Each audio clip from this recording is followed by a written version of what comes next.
In 1972, as you walked into the Trident restaurant, the first thing you felt was the energy.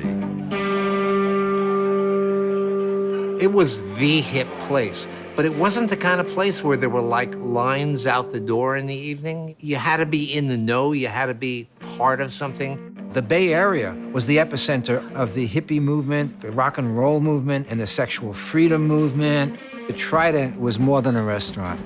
It was an experience. The ceilings were all draped with multicolored silks, and there were ferns, and it was just gorgeous and had a warm feeling. Everyone who came had gone through a metamorphosis and morphed into an expression of who they wanted to be.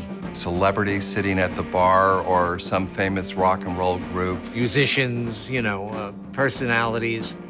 And then, of course, there were the waitresses. Aside from the incredible cuisine that they offered, they hired unbelievably beautiful women. These women were amazing here. My wife will kill me.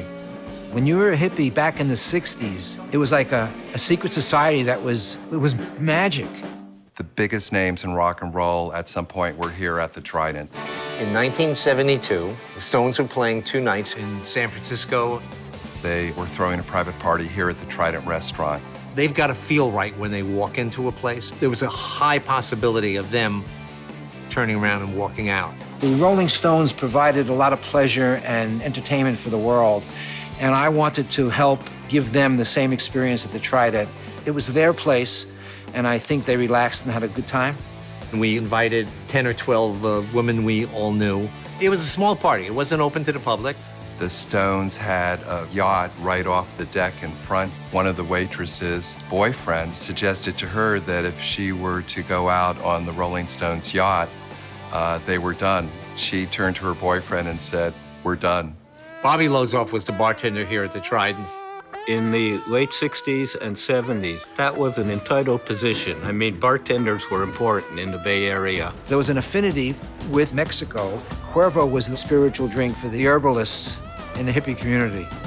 Everything that was made with gin or vodka, I started transferring to Cuervo. The night of the party was when he introduced the Stones to the Tequila Sunrise. I invented the Tequila Sunrise. It was a Singapore sling made with Cuervo, sweet and sour, soda, touch of grenadine, and a float of creme de cassis. It became too complicated. We simplified it down to just a shot of Cuervo, orange juice, and a sprinkle of grenadine, which gave it the sunrise effect. Bobby had the personality where he knew how to ingratiate with the rockers. Hey, man, blah, blah, blah, blah. And that was Bobby. The Stones asked for a margarita, and I said, "Have you ever tried a Cuervo Tequila Sunrise?" They loved it. It tasted great, easy to make. They bought their own bottle of Cuervo. They started making their own. It was a magic night. Everybody was thrilled. Everybody was jazzed. Nothing got broken. The story goes, as the Stones proceeded on their tour, they promoted the drink as they went across the United States.